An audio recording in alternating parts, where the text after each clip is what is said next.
My name is Jesse, and I work with small businesses in the government marketplace. You're listening to FedBiz 5, where you get informed, get connected, and get results on everything government contracting. Hello, and welcome to another episode of FedBiz 5. Frank Krebs is here today to talk about what to do after SAM registration to receive government contracts. Welcome, Frank. Hey, thank you, Jesse. Good morning. How are you? I'm good, thank you. So obviously a company must be listed on SAM to receive a government contract. Can you tell our listeners why this is the first step? Yeah, sure, Jesse.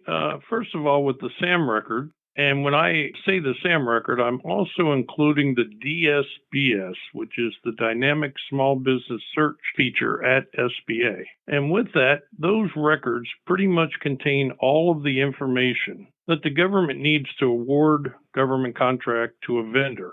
Not only that, it allows them to make payments to that vendor. Plus, the DSBS provides the information that government buyers need when they are evaluating businesses. Government buyers, contracting officers will look into SAM and DSBS when they're performing their market research.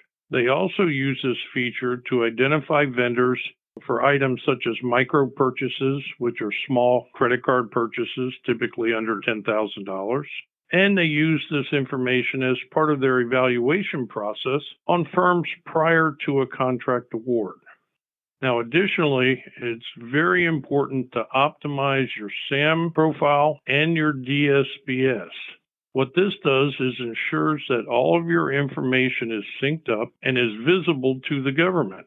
Now, this will ensure that your firm is competitive in the government marketplace.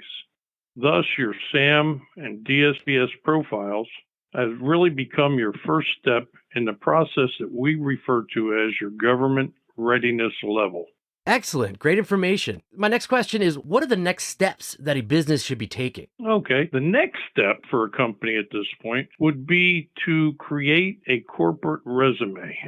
Now, just as most people need resumes to get a job, companies need to develop a capability statement, which is the business version of a resume. Now, the capability statement should look professional and be in the recommended government format. It should contain pertinent information about the company, including a short narrative about the firm. It should list its core capabilities, its past performances or references, and its differentiators. In other words, what sets you apart from other similar businesses. Now, it should also list the government's accounting classifications and product codes that business works under, and most importantly, provide the point of contact information for the business. Finally, while looking professional, it should also have a little pizzazz, a wow factor. So it will stand out when it is being compared to other businesses' capability statements.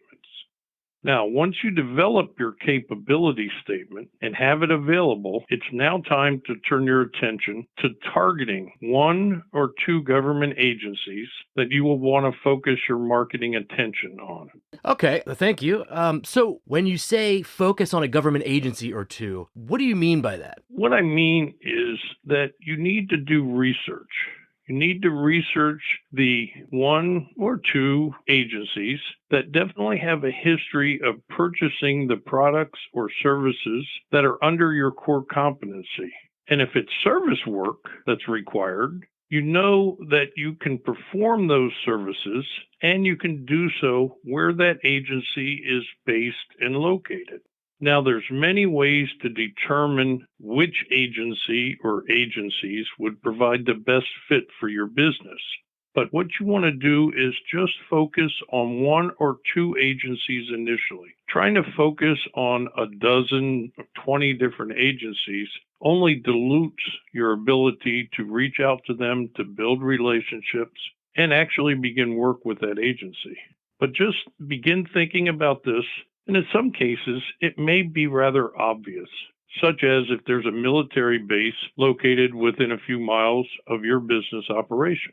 Great information. And yeah, absolutely. I completely agree. You don't want to get overwhelmed when you're just trying to reach everybody all at once or anything. So that's good advice too. I appreciate it. And we'll have to get you back on soon to further discuss. Okay. Frank, thank you so much and take care. Jesse, it's always a pleasure.